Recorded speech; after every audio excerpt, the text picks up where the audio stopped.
Keeping it real, who that sports pod, legendary coach Rock, go 17, let's rock. Who that?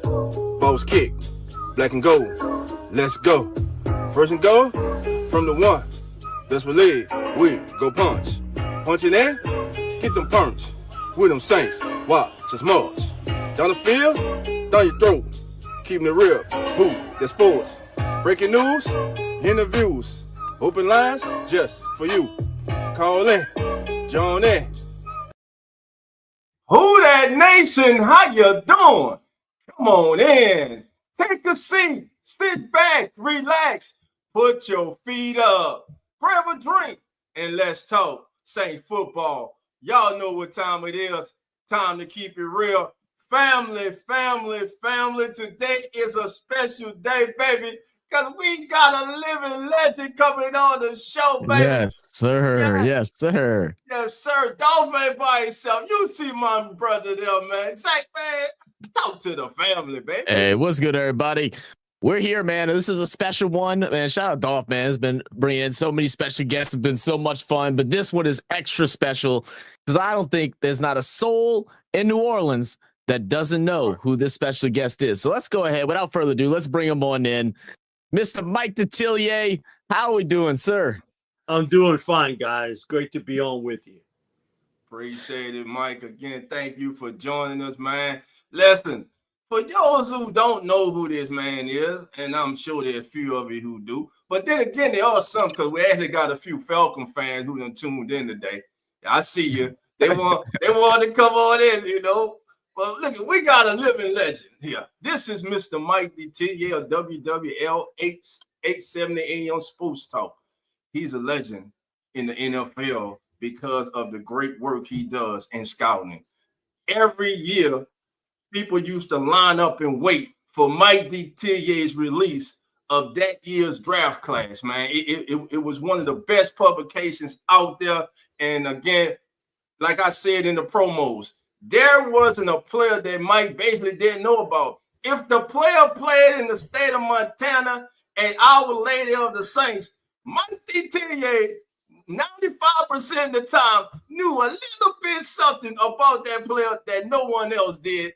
That's the kind of gentleman we have with us today. Again, it's an honor, and we thank you for being here. And before we get started, we're joined by the co-host of the Keeping It Real Who That Sports podcast. He a legend in his own right, in his own mind, that is. But anyway, let's welcome my brother, my big brother, Coach Rock. Coach, get on in here, baby. How you doing? Well, that's a hell of an introduction you just gave me. You know I love you. You know I love you. Ain't nothing but love, baby. How you doing today? Hey, guys. How y'all doing, man? We doing good, great, man. Joined here by Mike Detillier, man. And, hey, let's get to it. Let's have some fun, man. Let's have some fun. First topic of the day. We can go straight to talking Saint football and all of that, but I don't want to talk Saint football. We want to talk Mike Detillier. So, Mike, what inspired you to get into journalism as a football analyst and scouting? Never was a journalist in my life. I was an engineer for 28 and a half years. So, but, you know, my mom was alive, God bless her. She would say, you could have done this when you were 11 or 12 years old. It was always there for me, always that interest in sports. And, you know, I got so many family members who either played or coached. And so you in that environment all the time. I mean, every day, 24/7, 365. And so, you know, again, I was in the engineering world, and I always feel as though there's a little bit of a connect the dots with scouting a player or looking at an organization and also the engineering world. There's certain elements that you have to look at. And so for me, I was just very fortunate.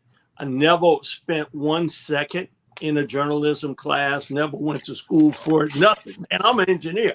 And so, but I had a friend of mine that I went to school with in high school. And at that time, Hap Glaudy was the sports talk host on WWL radio. And he told him, man, I hear all these guys you got on, man, they don't know nothing compared to Mike. And he was like, well, where does he work? And he started telling, he was like, okay, I got to talk to him. So one thing with him, he didn't know the difference between 11 a.m. and 11 p.m. So he calls me up one night, like at 11:50 at night. We start talking. And after about 10 minutes, he says, you coming on Sports Talk WWL tomorrow? And I'm like, oh, okay. At 11:50 p.m. At 11:50 p.m. And then, so I did those years with Hap, and then he passed away. And then I became really close friends with Buddy DiLiberto. Buddy D was the guy. And man, we went all over together. We traveled together. We did shows all over. And so that sort of built up a time frame for me in doing this. And I did the draft book for 37 years. Wow. And, a few times, I would say 8 to 10 times, you get asked about, would you consider getting into the scouting world, come and work for a team? And how it got negated real quickly was, what do you do and how much you make? And, oh, no, we can't pay you anything close to that. So it started almost like a hobby, and then it became basically business for me. And then when I retired from engineering, I made a promise to my wife that I would never, ever take a full-time job again. Well, COVID hits, and then a year later, WWL comes calling. And they were like, we want you to work here. I was like, well, okay, I already work there. I said, no, not part-time. We want you to work full-time. Okay. I've never been a full-time host in my life. Right. And so we financially, after, come on, you got to negotiate. That's just the way the world works. You got to negotiate. Right, of course. And once we came up with it, I reached out to people that I knew, that I trusted, that could tell me kind of how to do this, as not as a guest, as a host. That's a difference between being a guest and a host. And the best advice I got, Lee Zurich, who was on Fox 8 in New Orleans, and he was in sports for a while. So him and I knew one another. Then he became like Mike Wallace. I mean, you didn't want to see Lee Zurich at your house because you were under heavy investigation. Asked the mayor of New Orleans about that. Lee told me, he said, Mike, one trait you got, and I think you'll be real good at it. He said, you listen. It's the best trait a guest host can have, because you, in your mind, have list of questions you want to ask. Right. But if you listen well, a lot of times what people tell you gives you a question you never thought of. He was absolutely right. And so it's been 3 years for me, and it's going to be 3 years in July for me in doing it. And I said, I'll do 3 years, and then that's it. And then they came back and said, come on, Bobby's working part-time now, just during the football season. Could you do it? And you can do a lot of it from your house if you want to. Then they knew about my knee problems. And I was like, okay. And so I'm signed on for 2 more years. But that's sort of in a nutshell kind of how it went down for me, that it really started as a hobby. I did it. I mean, I had friends. My brother's 5 years older than me. And so his friends would like, man, your brother knows all these players from here and there. No, man, my brother is, I don't know how you keep all that in his head. And now I work with Bobby. Bobby's like, man, I got to write everything down. Mike, you come here with no script, no nothing. You just peel it off. Players, coaches, all this stuff. And I said, okay, when I start to lose that, then it's time for me to leave. So in a nutshell, that's sort of how it's been for me. It's been a great run, great ride. Got to meet so many super people in the business. you find out a lot of times guys locally, and I say guys, men and women, I should say, locally know a lot more about the team than the national people do. Because, Yes. you know, I do a ton of national shows, if it's Fox, if it's ESPN, and they know a little section, but they don't know it like the people who cover it day to day do, or cover college football or whatever. And I still go through the same thing, even though it's been 3 years, I haven't done the draft book. I still go through the same thing every day. I'll wake up, I'll go watch film on a player. I'll write it down on a yellow pad, and that keeps it in my head. And then I'll put it on my computer. But it's the routine for me is the same. It gives me something to do in my 60s that keeps my mind rolling really well. And I enjoy doing it. And I enjoy seeing the younger people in this business like you guys are, because you're the next hand the baton. It's a new wave. When I grew up, they didn't have this internet stuff and, cell phones, everything else. So you become information people for a new generation. And I love to see that. I might be in my 60s, but I don't think like a 60-year-old. I think like a 20-year-old. And Hey, tell him. That's the way I look at it today. Gotcha.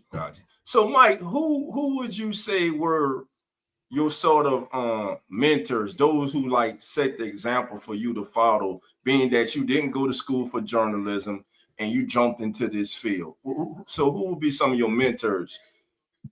One of them is a guy you probably know. Don Landry was one of them. Don was the head basketball coach at Nicholls State University.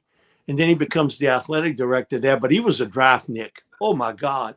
He loved that draft as much as anybody could love it.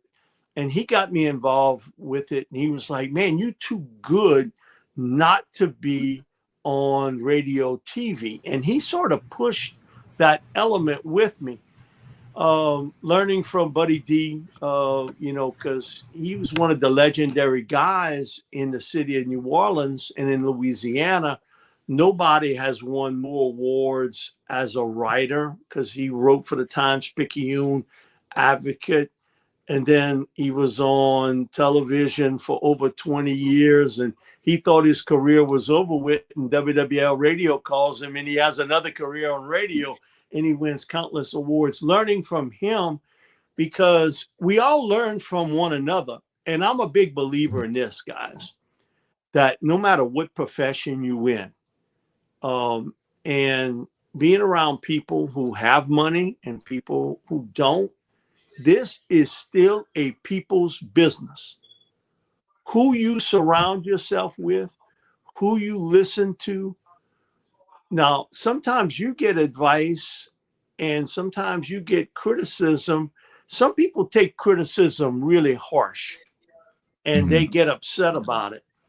Okay, my thing is, so what? And sometimes criticism is good because it gets you to think about maybe things that you can do better.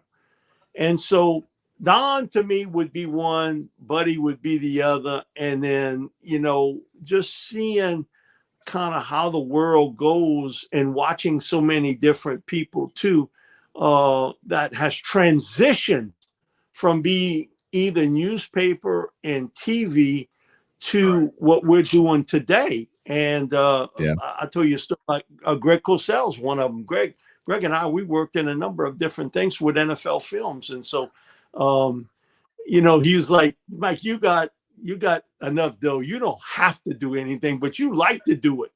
And that's different, that you want to do things. And so those would be the people that I really look up to, and the people that can transition from one thing to the next. Because if you stay stuck, you stuck. You're gonna, if you live in the past, you're gonna die in the past. You got to live in the present. Gotcha. That's it. Man, yeah, I wanted to.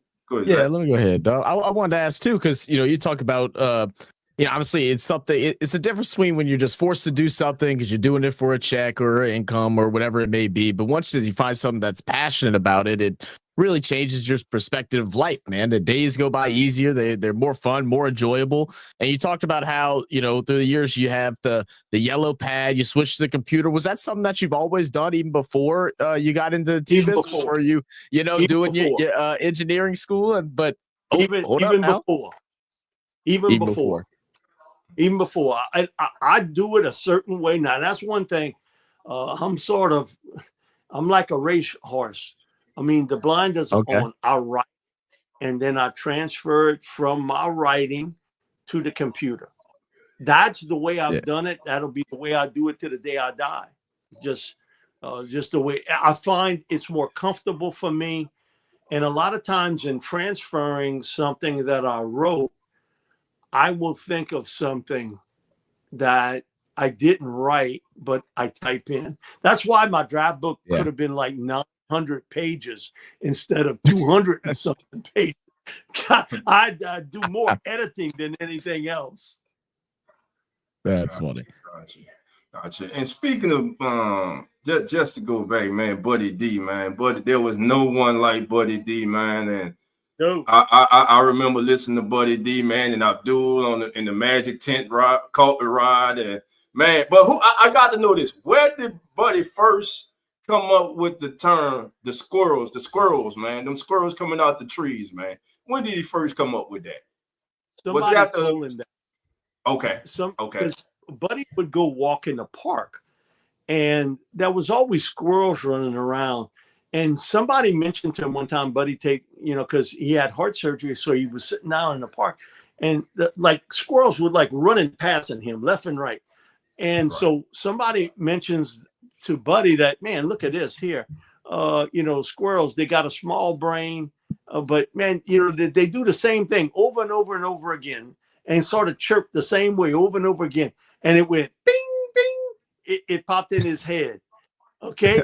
Same thing as when he was the first guy to put the paper bag over his head. And that came about because he owned Buddy D's bar at that time. And one of the bartenders, he loved to watch TV, and he loved to watch the Gong Show. And they had the Unknown comic, and he'd come out with the paper bag. And so he's telling Buddy about, the Unknown comic and the paper bag. And man, the one thing with Diliberto, you didn't have to tell him twice. If it was an idea, he was going to steal it. And so, man, he took it and he ran with that babe. Other than one night, this was around Christmas time, 1980. And someone had made him a paper bag, but it was with Christmas lights circled all over. Well, he plugs it in because he wanted that effect of the lights blinking. Well, one of them lights short-circuited. Man, he burned himself underneath his cheek, around his neck. Oh, yeah. He said, I learned my lesson. I'm not putting on that bag no more. But, Buddy was innovative. And, people talk today about how bad the Saints are. And listen, they're not good. But I think about him. I grew up with it as a kid, okay, because I saw year one with the Saints in 1967, but I was just 7 years old. He saw it as a grown-up covering it. They go 20 years and don't post a winning season. 20 years and they'll post a winning season. 9 of the first 10 years, either you had a top 10 pick or you had a pick in the top 10 that you traded away. Just think how much he went through to watch that. And I think about him and Hab Glaude and Wayne Mack and Peter Finney and those guys, Bob Russell, that covered this team that was so bad. We went through kind of the golden years with Coach Payton, and that you ran that through like no other time. Jim Mora had a nice run, but they never won a playoff game. Jim Haslett won one playoff game. But to see what Coach Payton did and have that opportunity, you win a Super Bowl, you had a couple other shots, things went crazy. And Amy Trask was the former, really, she was the vice president of the Raiders under Al Davis, and now she works for CBS now. She's a lawyer. And she was like, the Saints under Sean Payton remind me so much of the Raiders under John Madden in the 70s, and that they had a great run and they were looked at a certain way and they were box office, but they only won one Super Bowl under Coach Madden. Only one. Yeah. Now, with Flores, they won two, but under John Madden, one. Then you think about in the 70s, you had the Steelers, you had to beat the Dolphins. Man, those were some really tough teams that you had to get through to get there. And some of the crazy ways, like the Immaculate Reception. How can you lose a game like that? It's almost like the no call, so to speak, in sort of football ways. So, you think about, man, what Buddy went through and all that time. And then he sort of had his own little group of guys that would call in.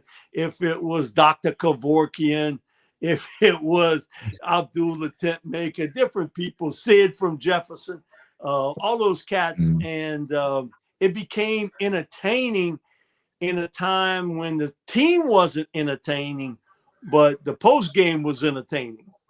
Yeah. I'm just sitting there thinking of it's going through that and being grown and covering the sport and everything like that, and being like, okay, I'm a Saints fan, new team in Louisiana, my state. Let's go ahead and ride with it, and then go through 20 years of just pain and suffering. And it's like, man, did I really want to support this team? Like, could I go back to the old one? No, I'm committed now. It was bad. And then, Buddy became a really vocal critic. And then the owner at that time, John Meekum, was enough's enough. I got enough of this. And so he banned him from the plane. So he sent his assistant over to, at that time, it was Channel 8. Channel 8 was an ABC station at that time. And, his assistant says, listen, buddy, we banning you from the plane. You'll never be able to get back on the team plane again. And just in case you the next Lazarus, you banned for life plus 10 years. Buddy was, man, that's really bad. When that's banning crazy, me after death, and Buddy passed away in 04. So, 05, excuse me. And so, the 10 years have passed. So if he came back, he could get back on the plane. Hey, there we go. You would like that. You know what? Let's talk about some Saints football today, man. Obviously, we're at this new moment in Saints history where we're trying to move on from the good years, the prime years, and going into this new segment where we have new head coach and Kellen Moore, and two very talented young quarterbacks that we're wanting to see who will go ahead and take that starting job. What has been your thoughts on the Saints' current quarterback battle between Tyler Shuck and Spencer Rattler? Okay, coaches won't tell you, but I will. This job is Tyler Shuck's. I mean, you didn't pick him in the second round, and this was Kellen Moore's first major decision. It is Kellen's decision. If it don't work out, you can't blame this on Jeff Ireland, can't blame this on Mickey Loomis, can't blame this on anybody else. This is Kellen Moore's guy, and it is his job to lose. It is his job to lose. So Tyler Shuck's the guy, and Spencer's looked impressive in the drills and everything, but you got no pass rush. I mean, this ain't a real game, so there's still things to be answered with Tyler Shuck. But, just in watching him in his days, and we were laughing when he got picked. I told him, you and I talked. He was at Texas Tech. He came to Manning Passing Academy, and then he came when he was at Louisville. So we've had a couple different conversations just to watch him. One, he's a big guy. He's a 6'5" guy. And I look at size and speed as a trait, a good one to have when you're that big and you can throw a football like he can.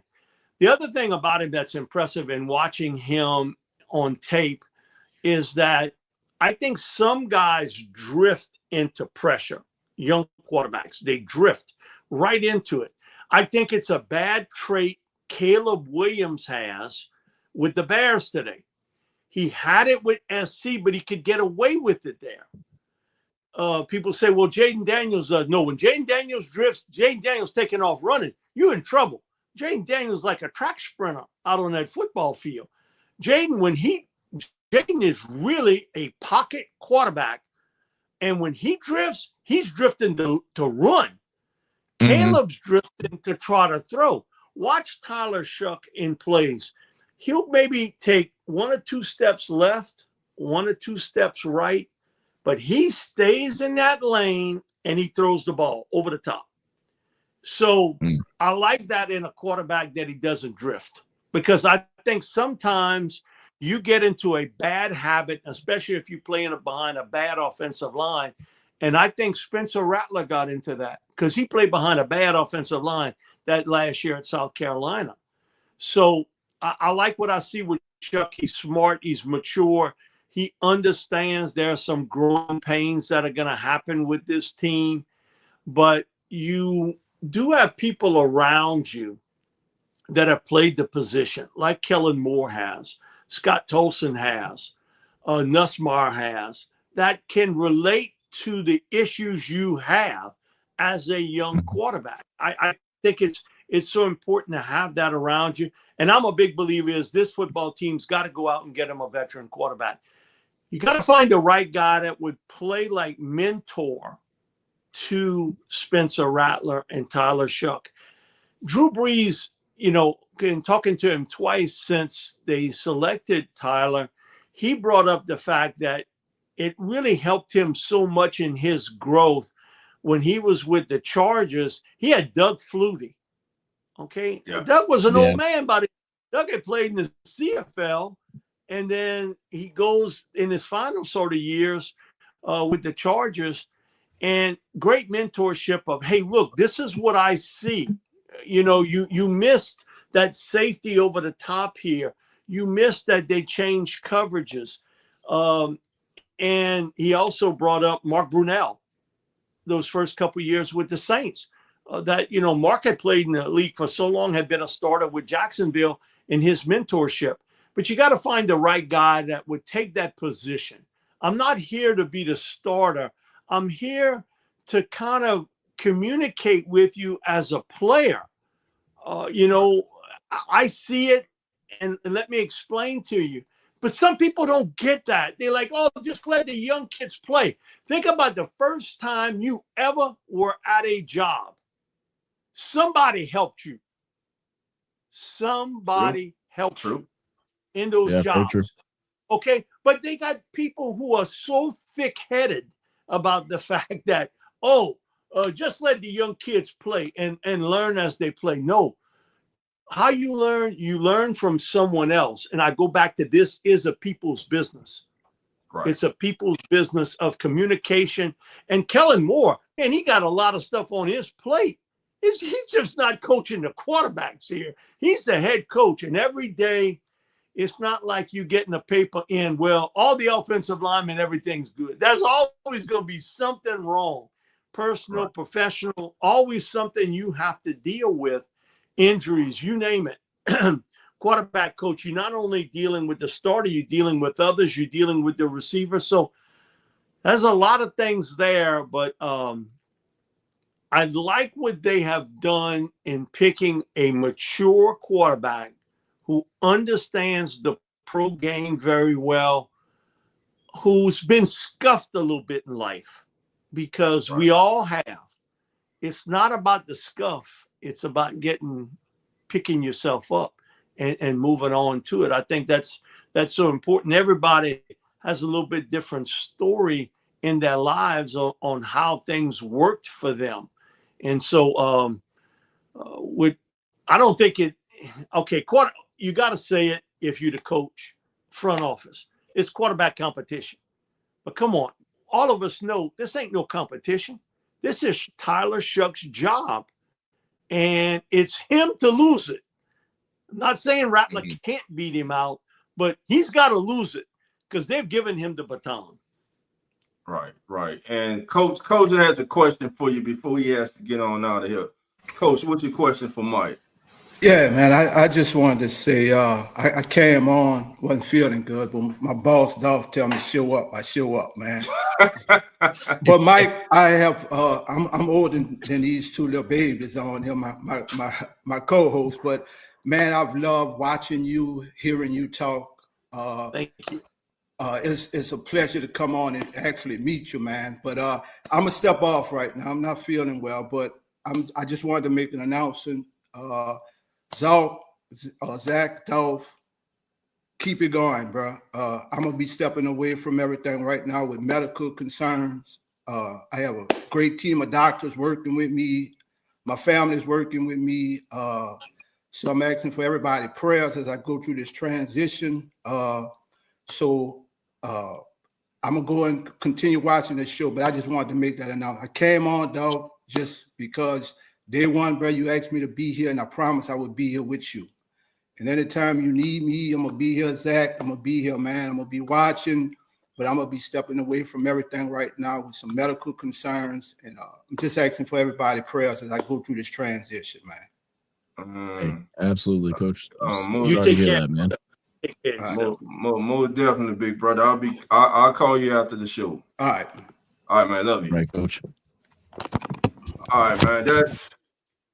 That's the legendary Coach Rock, my big brother, man. Again, man, prayers up for Coach and the family, man. So we go deal with that. Coach will be all right, man. Put it in God's hands, man. All right, let's transition from that. Okay. The thing, Mike, that I notice about Tyler Shough, talent, size, prototypical, what you're looking for a quarterback, all that's good. On talent, throwing all platform is good. But the things that I've noticed, when the pocket gets muddy, he has a tendency to throw off his back foot. And sometimes when he's escaping the pocket for some unspecified reason, he does things that you shouldn't do with the football. In other words, he puts the ball in harm's way too much. What's your thoughts on that? That's what I see when I look at Tyler Shough. Okay, I can't disagree with you throwing off back foot because all quarterbacks do it. Everyone. It doesn't matter if it was Peyton Manning, Tom Brady, you name it. They throw off their back foot at times. The one trait that he's got to get better at, that's throwing the football over the middle better in the short intermediate part of the game. And sometimes that has to do with knowing where to go with the ball and experience. The one thing with Tyler, he was in college for so long, but it's not like he had a ton of starting experience. So my hope is that will get better, but I can't disagree with you on when he misses or he misfires on a throw, it's over the middle in the short intermediate part of the game. And that is a lot of time a timing issue. You think a receiver's going to sometimes stop and then sometimes a receiver drifts and then you throw the ball and say, oh, man, that's a bad throw. Sometimes it's the receiver. So, and not knowing every play, I do see what you're saying. I think that'll get better with experience in starting, in that you see the field better and you know where to go with the football. You know, right. There's nothing that beats experience. Okay, nothing beats. What we saw the last 2 years is an anomaly. One with Jaden Daniels. And what he did last year, it's unbelievable. He looked like he had played in this league about 8 years. And then the year before, C.J. Stroud. And it's not like he's playing behind the 5 blocks of granite with the Texans either. So, and then last year you saw he wasn't quite as effective because now they got film on you. They know where you want to go with the ball. And so they try to take away one part of your game and say, okay, hotshot, make a play somewhere else. And when you don't have good protection, sometimes that doesn't really help. But, man, to see what we've seen the last 2 years with CJ and with Jaden is unbelievable. That does not happen often in this league. I'm going to tell y'all guys a quick story. Every year at the Manning Passing Academy, and I've heard the story so many times, I could tell it as good as Peyton. They have like 45 counselors starting quarterbacks in college football. And, he talks to them and he ends it with, anytime y'all need me for anything, you can call me. I will try to help you as much as I can. I'll try to help you in any circumstances you can. But y'all guys got to do one thing for me. And I'm only asking one thing. Somebody's got to beat my rookie pass interception mark that I set. Now, you think about, was there a guy coming out of college who was more mentally prepared better than Peyton Manning? That list, you can count. It's him and Andrew Luck. But it goes to show that he didn't have that experience, and what he thought he could do at the pro level wasn't like what he did at Tennessee. And there's a difference. Just like, we get them on Sports Talk all the time. I'm sure y'all get it too. Man, football is football. I don't care if it's high school, college, or the pros. What? You got to be kidding me. Man, you get on a pro field and watch these athletes, the way they move, the speed of the game. It is warp speed ahead of somebody who played in high school. There's no comparison to that. Do they play with a football that looks the same? Yes. But the game is different. That's about it. Totally different. Just like a 5-star recruit coming out of high school and he doesn't make it. Well, what happened? He wasn't coached well, this and that. No, you know what it was? It's tough. That's a big jump from high school to college, and think about college to the pros. That's a big jump in all of that. But for the average fan, they don't get it. They just want results. I just want you to play and play well. I don't care how you do it. It's like going to the barbecue. You don't ask how the meat got there. You just worried about eating. So, is it seasoned? Is it cooked right? Right. That's true. Yeah. So, Mike, go ahead, Zach. Yeah, I was gonna say, and obviously quarterback's the big addition through this offseason, but we've had a lot of pickups this offseason. I mean, a lot of players out in the draft. How would you assess the Saints offseason moves so far? I know I saw just before the draft, you were really hoping they would go and grab Mason Taylor, but we decided to forego a tight end. How do you feel about this year's draft and offseason moves? No team likes to use the dirtiest word in the sports language, rebuild. That's what you're seeing. Okay. And you can't redo everything in 1 year. It doesn't happen that way. But you are seeing the rebuilding of this Saints team. Now, how it turns out remains to be seen. What I like is that you got a big man up front. And if he works out, you've got your starting left tackle in Kelvin Banks Jr. and Taliasa Fuago on the right side. You got those two guys for 10 years, barring a serious injury. You got your bookend tackles. Your best young player is Eric McCoy at center. He's your best young football player. So you got him at center that he could play 10 years. Cesar Ruiz, I think, is a solid to good right guard. What happens at left guard remains to be seen, because you can say, well, Trevor Penning, he should have played there all along. The things I see that was a negative for Trevor, he could play left guard, left tackle, right tackle. It's all going to look the same. His issues early on had to do with coordination with his hands and his feet moving at the same time. Yep. Sometimes guys fall into traps, and he played at Northern Iowa, so you bigger, you a better athlete, you more powerful than 95% of the guys you're going up against. In the NFL, it's swung as an offensive lineman, and all of them will tell you the same. 95% of the time when I line up and I look across, that guy's more athletic than I am. So I got to be the technician. I've got to be the technician, and I got to be able to beat him with technique work.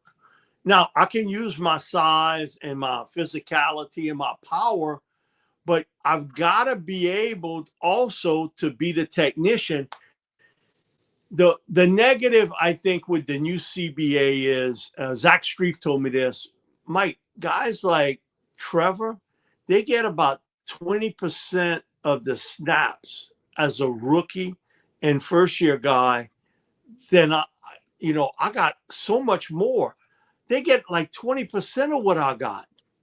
How am I going to develop technique work when they don't have it good, when they're not on the practice field? And you can say, well, throw them in a game. Wait, do I want to get my quarterback hurt? Throw them in a game. That's everybody. Oh, just let them learn. What? Then your quarterback is horizontal after that on the field. So it is a transition. The one thing I liked about Kelvin Banks, and Archie Manning told me this off the air, and I called him to get him on Sports Talk on the Monday after the draft. He told me he had a conversation with Lil Arch, and he said it was during the season. He said, Mike, I don't know how we got to this, but he said, Lil Arch tells me, the best football player we have on this team is Kelvin Banks Jr. And I think he's probably the best leader we got. People follow him. And I'm like, man, that's impressive. When the quarterback, not that he was the starter, but when a quarterback says that about a left tackle, think about him as an 18-year-old. Man, you walk off of a high school campus, and then all of a sudden, hey, kid, get in there and go up against the top rushers who are playing now mostly at that right defensive end. So you up against them. And he more than held his own. He's a good athlete. You can see he's mature. I like his body balance and his ability to play under control. And he's not a waist bender. He's a knee bender. And it's natural for him. Watch Trevor Penning a lot of times. He's bending at the waist. He's not bending at the knees. And so if you bend at the waist, then I can throw you off. I can throw you off balance that way. And so I like to pick up Kelvin Banks. Thinking about it, he wasn't who I thought they would pick, but I understand the reasoning here, because if you hit, you've got 4/5 of an offensive line set in place. And if you hit with Tyler Shock, man, that's the other part.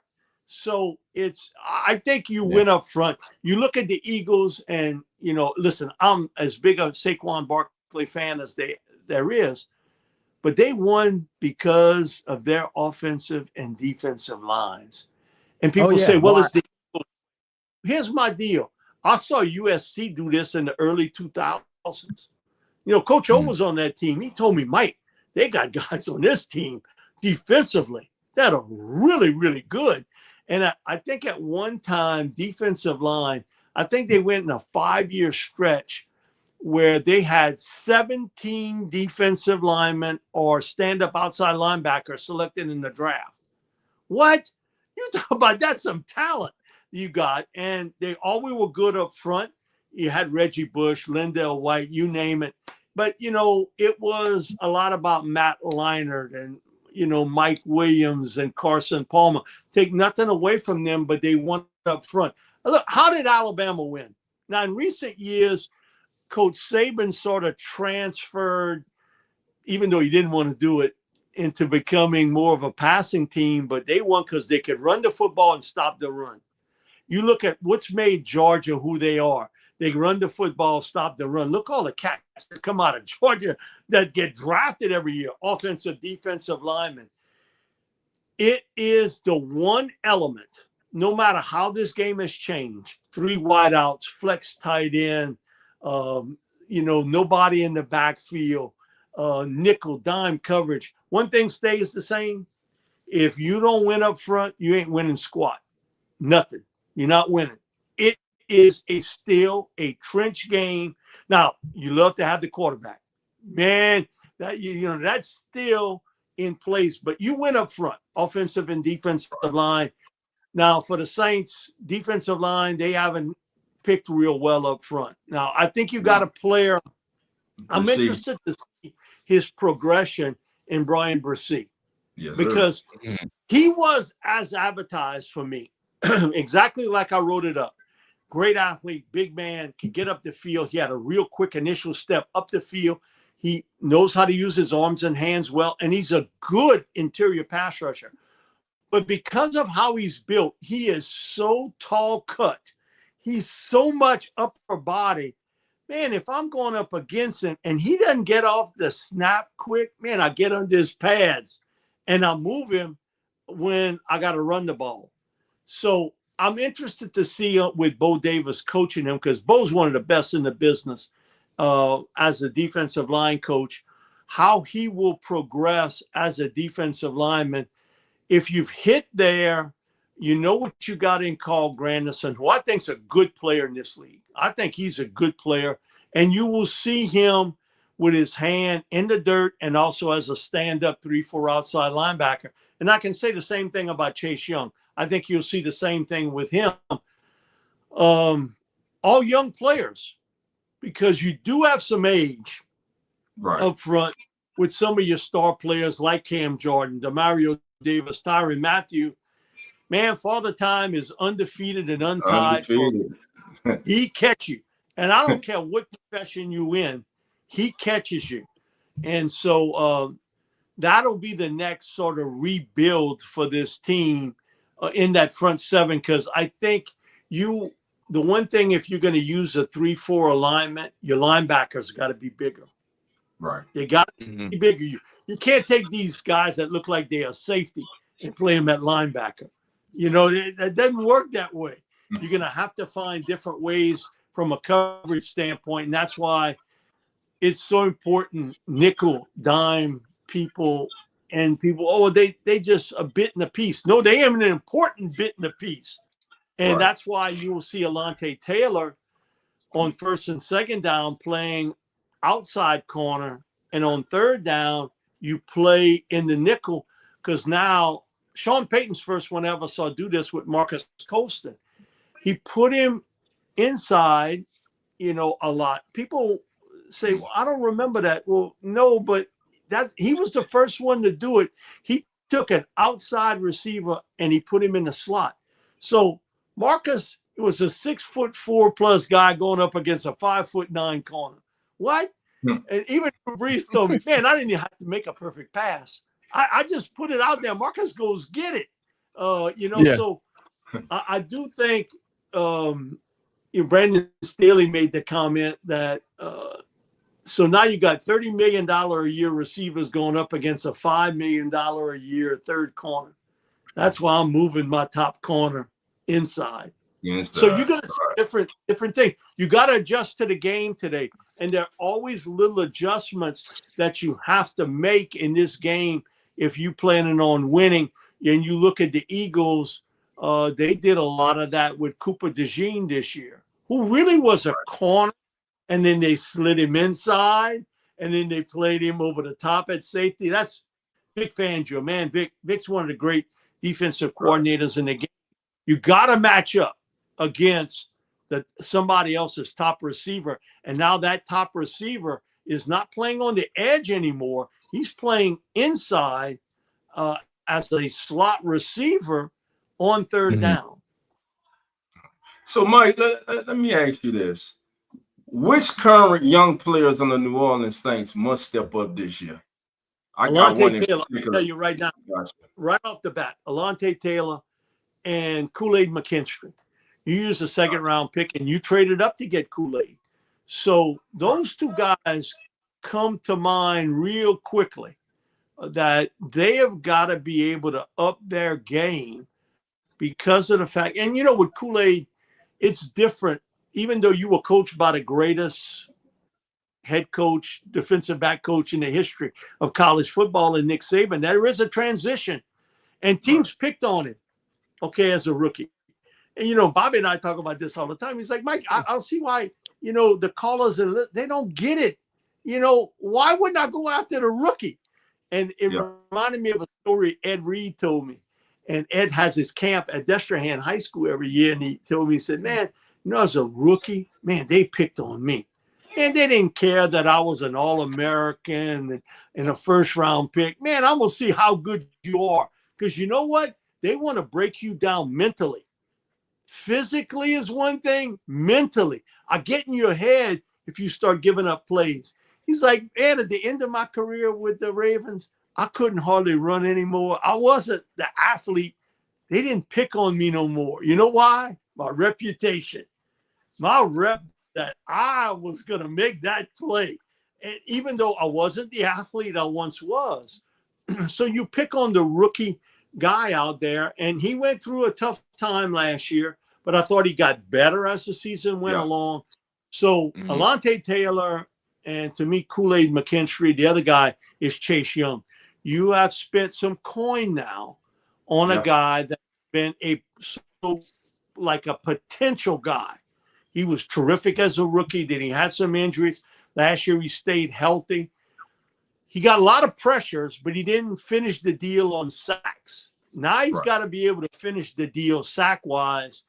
And he is really a power player. Everybody kind of put him as a speed guy. When I wrote in my draft book about him, he is a power player. He's not a speed guy. He doesn't have great bend and great quickness. But, man, he can turn power into like straight line speed really good. So you spend a lot of money, and he's still young. I think he just turned 26 years old.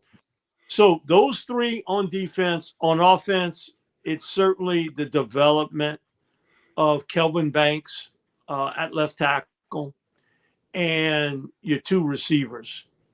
This next man up foolishness that you hear a lot, there's no such animal. Okay, there was nobody on this roster as good as Chris Olave and Rashid Shaheed. Yeah. Okay, next man up. Yeah. Okay, you might say that in high school. That's great for the locker room. Everybody gets a clap.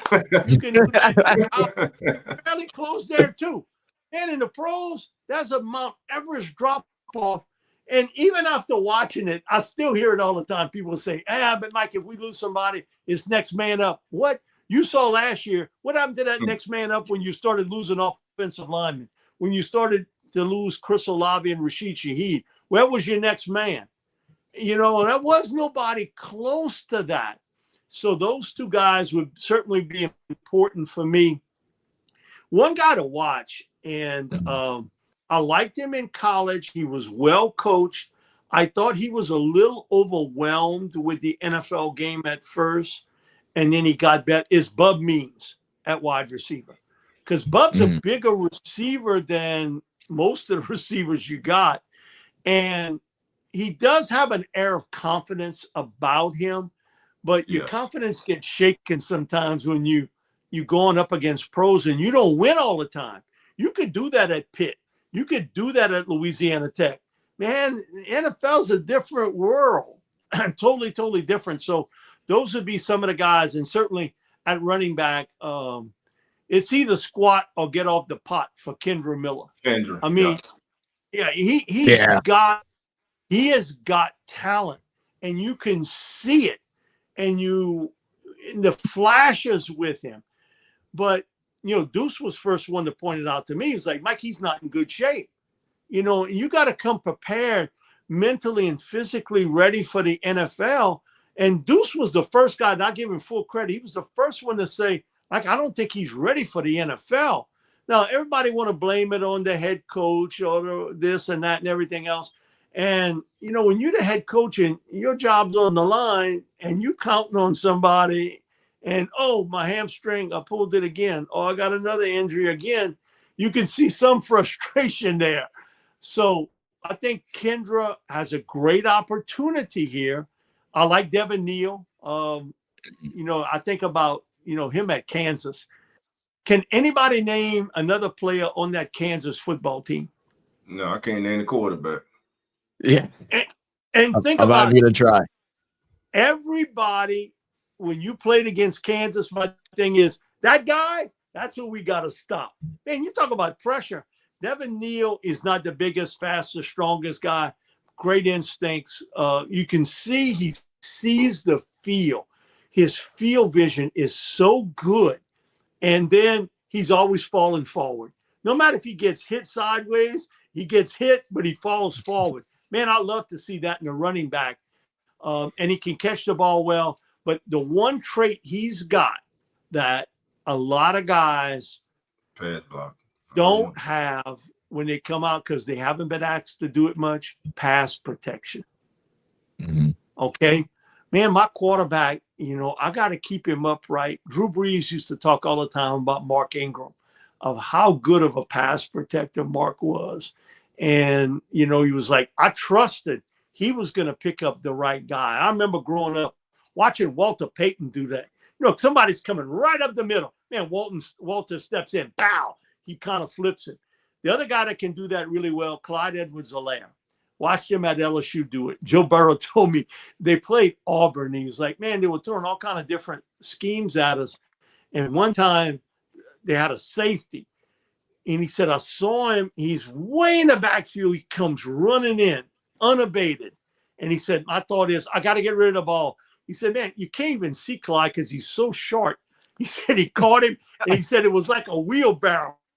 Just flipped him over. And he said, I was able to make the pass. And we got a first down out of it. And so that's so important for a running back to be able to pick up a blitz guy. And Devin Neal and Clyde can both do it very, very well. Great. So, Mike, let me ask you this question here. And again, Mike, we want to thank you, man, for taking time out your day to join us. We really appreciate it. Sitting here right now, what is one of your most favorite football memories of all time? I think winning the NFC Championship game to get to the Super Bowl. Well, it's a good one. That to me, winning the Super Bowl was great, but you never, growing up as a kid thought, hey, the Saints are going to get there, and then to see how it turns out and Favre throws this lollipop up over the middle of the field and Tracy Porter ends up intercepting it, and then Hartley kicks the field goal and you get there. And it was just the exhilaration in the press box. Okay, you're not supposed to cheer or anything. Man, that's for others. Man, listen. Bobby and I, man, we were thrilled. Bobby cried like a baby. I'm not kidding you. The Spanish announce team, as soon as he kicks the field goal, man, everybody's kind of hugging one another, high five, everything else. I see the Spanish announcer. He's waving to me, Mike, come on. I was like, man, I can't speak Spanish. He said, I don't care. Say it in English. Say it in English. I was like, okay. So we did our deal. He's like, any way you can get Bobby to come here. I was like, okay. So I turn and I look, and Bobby had sort of followed me. And he's crying. And I mean crying. And I was like, hey, Bear, listen, you got to go on the air. He said, man, Mike, I can barely speak English, much less Spanish. And so he got him on. And man, he cried. It was the emotion. And then leaving that stadium to get to where I had parked, in the parking lot. I mean, everybody was so thrilled. And that memory stays with me until the day I die. And the other one would be LSU beats Clemson for the national title. Yeah. I grew up with Ed Orgeron, the head coach.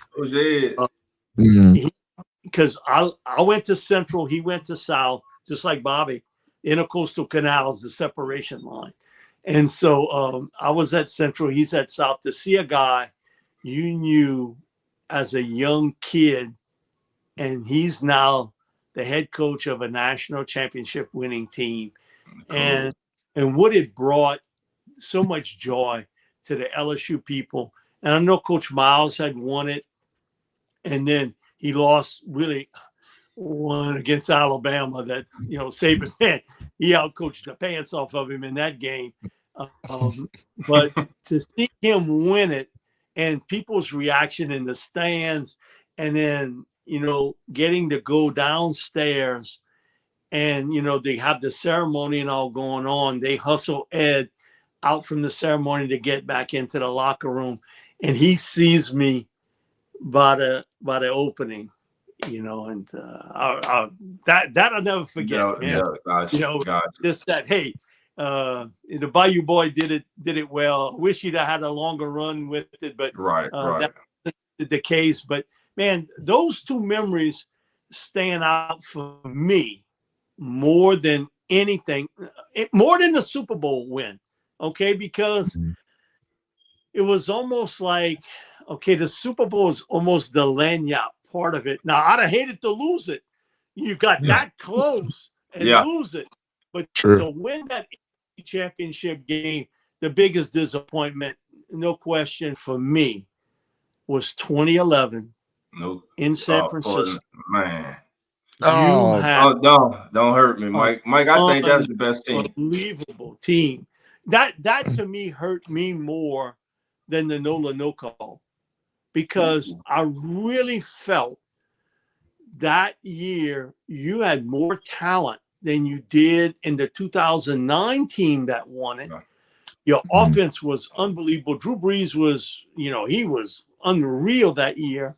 You had so much talent. And to watch 4 league changes in the last 4.5 minutes, and to see how it ended with Alex Smith having the game of his life. Right. That to me hurt me the most. Man. And to this day, I tell people, I've seen a lot of bad football in my life. Because you see a lot of it when you're growing up and watching how bad this team was for so many years. I also saw the Ditka years. There weren't a lot of good memories there either. But Mike was entertaining. The one thing with Ditka, man, Mike was entertaining through everything. That he was. But Mike became the celebrity coach. He almost those years away took away a lot of the things he said he would do. He never did here. He never did with the Saints. So, but those two memories, NFC Championship game, LSU beating Clemson for the national title. But 2011, oh my God, that game in San Francisco. And, when it was over, you were like, how did they lose this game? And you spotted them points, and Pierre Thomas gets knocked out. And yet you fought back and you had a chance. And Vernon Davis, never forget. And my friend Jen Hale was on the sidelines that day for Fox Sports, and she was like, when Vernon Davis ran past me, it was almost like I felt the wind. He was so fast running past me, and I couldn't have said it better. So it's her line though. But that game was the hardest for me. Man, I didn't get over that for a long time. You're right. Now, Mike, I know it's June the 8th, but I got to ask you because we got enemies behind the line today. Shout out to everybody watching on Atlanta Falcons Fandemic. Thank you for being here. NFC South. Right now today, June 8th, in my estimation, the worst team in the NFC South is our New Orleans Saints. Right now, June the 8th, there's not a game being played. We're not in training camp. We haven't seen them throw against Russia, anything. But right now, going into it, I think the Saints on paper are the worst team in the NFC South. I think last year, the Carolina Panthers during the season surpassed the New Orleans Saints. I think their era is turning up. And right now, the New Orleans Saints era is right now we're in purgatory. We don't know what we're going to get. Yeah. What's your thoughts about that? I agree. I agree with you wholeheartedly. I've said that this team's been in football purgatory for years now, post Sean Payton. And when you didn't have the successor for Drew, even that final year with Sean, you in kind of football purgatory too. I think right now, this is a 5-6 win team. The way I look at it, I think that's what you're looking at. I still think Tampa's the best team in the NFC South. You got the most experienced quarterback, guy who's done it. The Bucs have, in a soft rebuild, have rebuilt this team so well. Guys, name me another team that return all 5 starting offensive linemen. Oh, Buccaneers. I can't off hands. I can't. Bucks. All 5. Man, what? Man, give me that. Now, it'll be bringing interesting. another great weapon at wide receiver as well with the age of Mike Evans. It's like they just kept getting better. Yeah. And, Buka is a really good player. I thought Bucky Irving, who's a really smallish back. First time I meet up with Bucky, and, when I got to look down at, because he's 5'7", but, man, he's yoked. He really came through for him big time. But to have all your offensive linemen return, you got Mike Evans returning, you got Abuka coming in, Baker. Their defense, I think, needs some help secondary-wise. And you got beat up last year, but I still think they're the best team in the NFC South, and I think they win it for the 5th year. Again, it'll be interesting to see the progression with Michael Penix Jr. and Bryce Young, because even though they're 2 different style quarterbacks, they are the keys, so to speak, for both teams at this stage. And I think you saw last year, Bryce got benched, came back. Man, they had Kansas City on the ropes a bit, and they put a few games away. I thought they played pretty well down the stretch. Bringing in McMillan certainly helps them at the receiving core. And then you got, Leggett with another year under his belt. And they ran the football well last year. I thought that was underrated with the Panthers. They ran the ball. With the Falcons, I think offensively, Penix is a key, but can they get a pass rush? And it's, the last consistent pass rusher they had was John Abraham. Now, John didn't even start with the Falcons. I mean, he was with the Jets, then the Falcons. And so that's a long time. Now, Big Beasley did it for 1 year, the Super Bowl, when they went to the Super Bowl and lost to the Patriots. But can they get a pass rush? Because I do think in this league, if you cannot pressure the quarterback and blow up his launch pad, you got issues. And you wonder a little bit, Arthur Blank's been very patient with Terry Fontenot, coaching staff. I don't think he's going to be he ain't going to have any patience if they don't get to the playoffs this year. But so I agree with you. I think the Saints right now, they're the 4th team in the division. They're a 5-6 win team. Anything better than that, man, is really above expectations. But I think they're a 5-6 win team this year. And I really think that the Bucs are the best team in the NFC South. And my thing is, even though they may be a 5 or 6 win team, it's how they look in those 5 as a 5 or 6 win team. Do we see one of these young quarterbacks? Well, do we see Tyler Shuck develop to the point where we're saying, hey, we don't have to go in the draft next year and go after a quarterback because he has, by his play, solidified that position. So now we fully believe we have our franchise quarterback, which would be a huge relief, not only for the Saints organization, but for Who Dat Nation and whole. If we can finally get our franchise quarterback, if it's Tyler Shuck or Spencer Rattler, I don't know who it is, but like you said, Mike, he's handpicked. The job is his to lose. Now, would it be the worst thing in the world if he doesn't start week 1? It depends on what side of the table you're sitting. What's your thoughts about that? My thing is, I think once you give him the keys to the car, you can't take it away. I really believe that in a rookie quarterback. I think once you give him the keys, it's his. Once you make up that decision, is it game 1? Is it game 3? Is it game 5? I don't know. But once you give it to him, you make that decision. He's the guy. The Commanders did that with Jaden Daniels. They gave him the keys. It's yours. Once New England did that with Drake May, it's yours. It is yours, yep. Sean Payton did it with Knicks. Hey, it's yours. You go get it. Okay, who was the biggest surprise in pro football last year at quarterback? Sam Darnold, right? Yes. Yeah. Out of nowhere. The way he played, he really was so how good he played. Okay, the Vikings said, you know what? We use a first-round pick on J.J. McCarthy. He's our guy. I give him the keys to the car. He's the guy.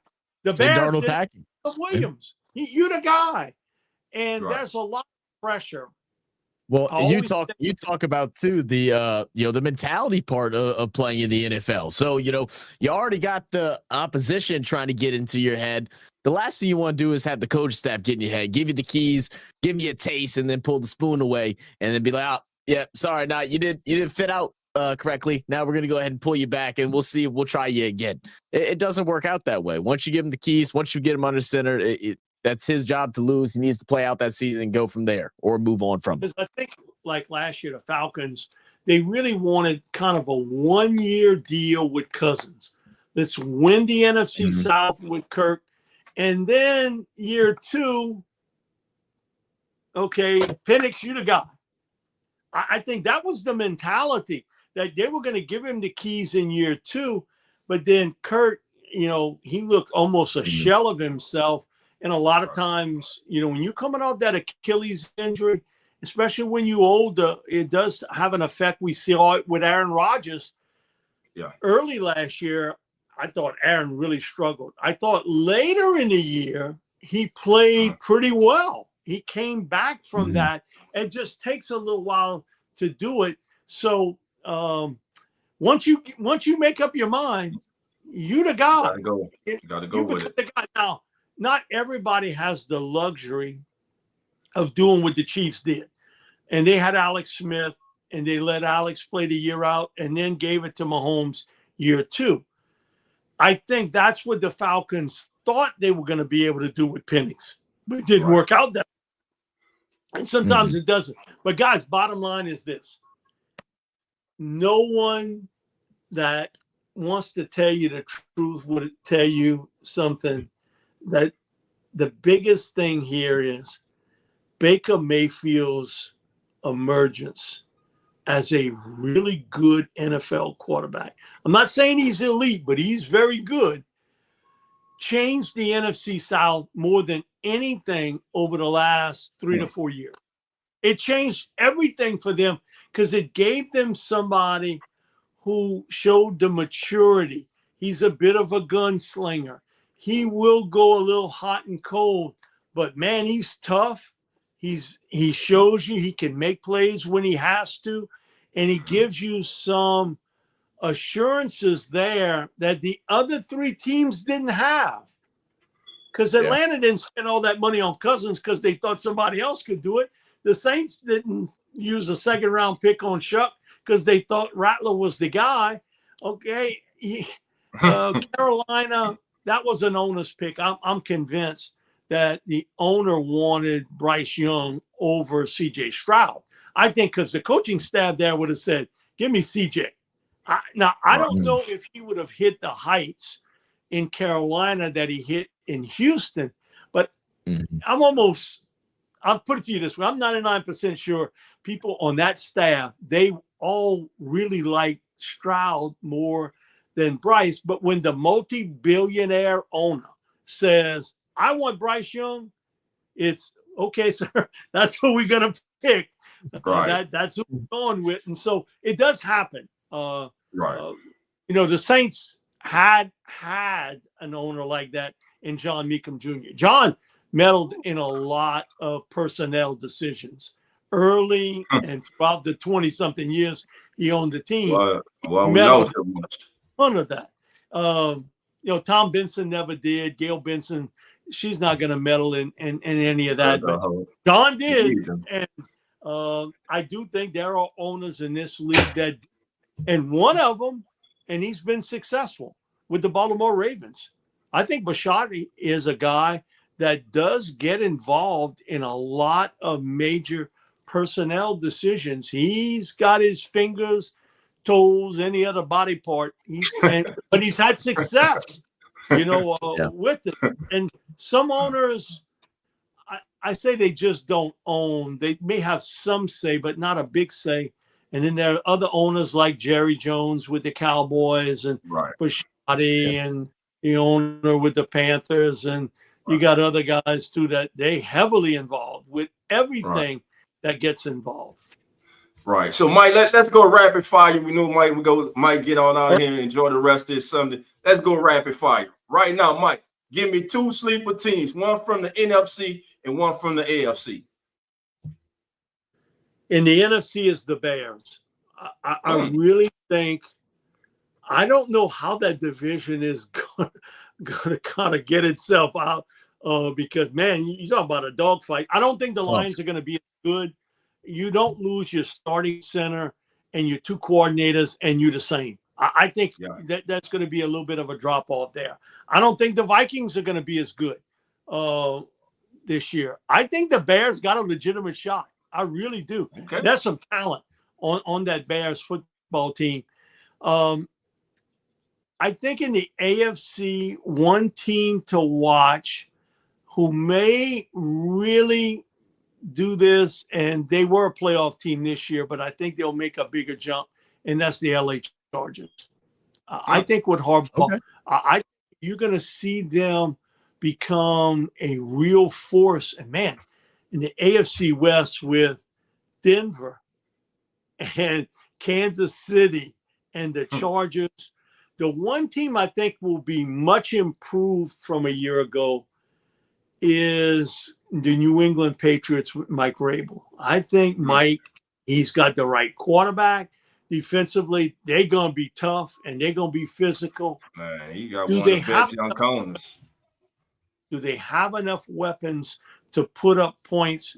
But I'm a big Drake May fan, and I think that he's got a chance to get this team to be a 500 team or better, to be a team that could win 9 games this year. Does that get you in the playoffs? I don't know.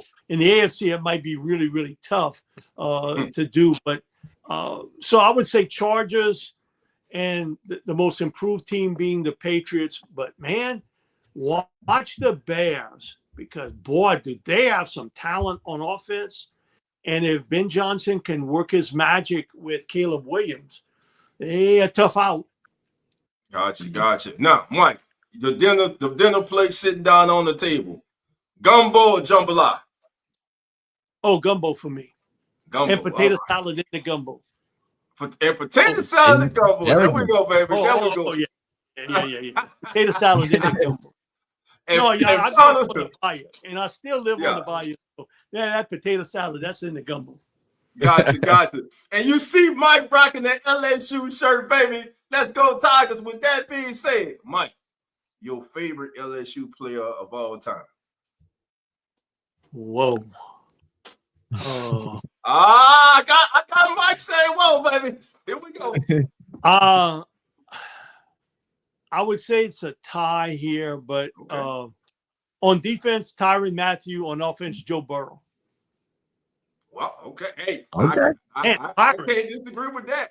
Man, can't argue. Tyrann, when he was at LSU, you say how this little guy can make all those plays, and the fear factor when you talk to other players and coaches about Tyrann, it was like, man, we don't know where he's coming from.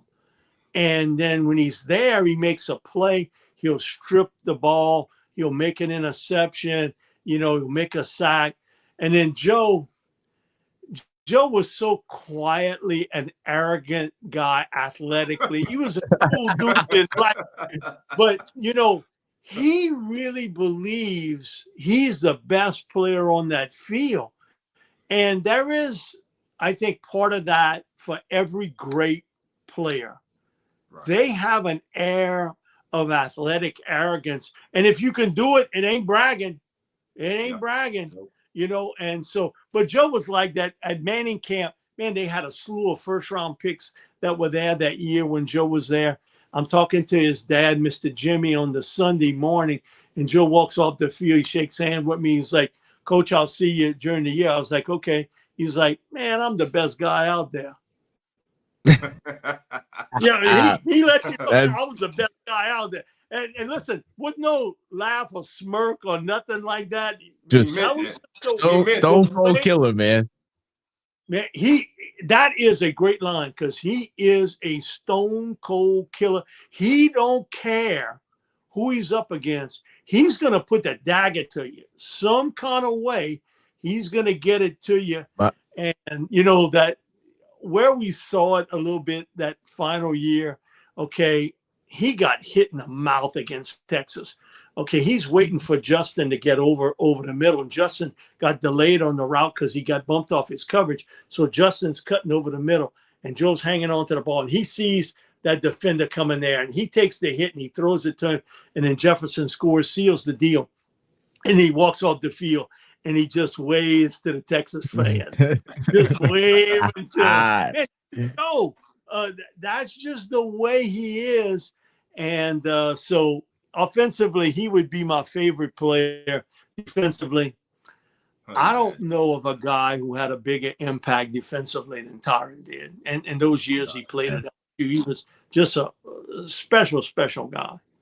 Yes, absolutely. Well, Mike, once again, we want to thank you for taking time out your day to join us here at the Come On In Sports Network and the Keeping It Real Who That Sports podcast. Got it up from my own head. It's been an honor and a pleasure for everyone to follow you, your own social media. Please let everybody know where they can follow Mr. Mike Detillier, baby.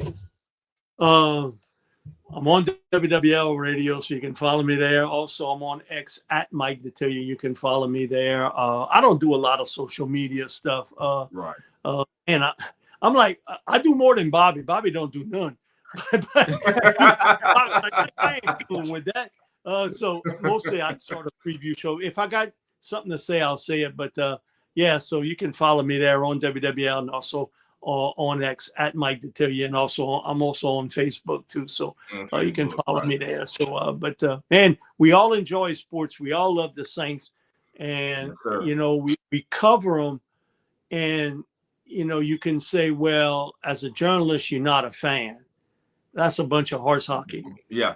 So you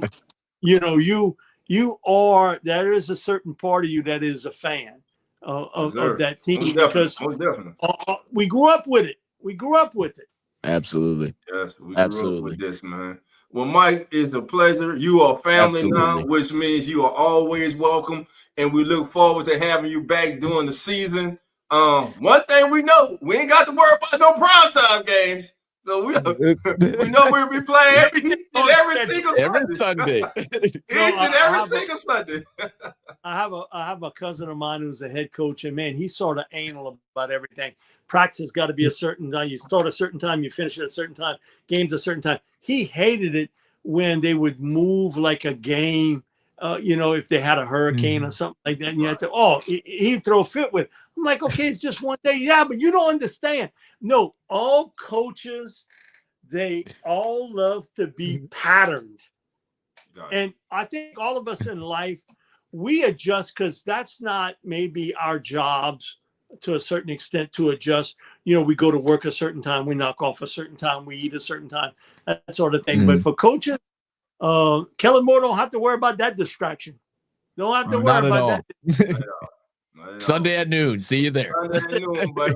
Sunday at noon. One of the two. Oh, you're right. You're right. If we lucky, they might flex us at 325. Who knows? But again, thank you for everyone joining us. This is the Keeping It Real Who That Sports podcast. I'm your host, DOLPH Jackson. That's my brother, Zach. And you see the man next to us. It's the legend himself, baby. All the way from the bayou to the night world, baby. Mike Detillier has been in the building with us, baby, for an hour and a half. Man, we feeling special over here, baby. Listen. We appreciate it, Mike. We appreciate you, Mike. Mike will be back. Because I'm a bother. He will be back during the season. We're going to get Mike back during the season. Look, we're going to get him back when Tyler he's going to block your number, dog. Yeah, he's going to block that damn dog. I should never give him my number. Go ahead, Mike. Hopefully my knee's feeling better then, but it felt good for that time frame. So I'm good. Thank you, guys. Appreciate it. I'm glad. Yes. Thank you, and good Mike. luck on the recovery, Mike. Yes, sir. Most definitely. Good luck. And like always, family, love and who that? Who that? And we out. Cheers.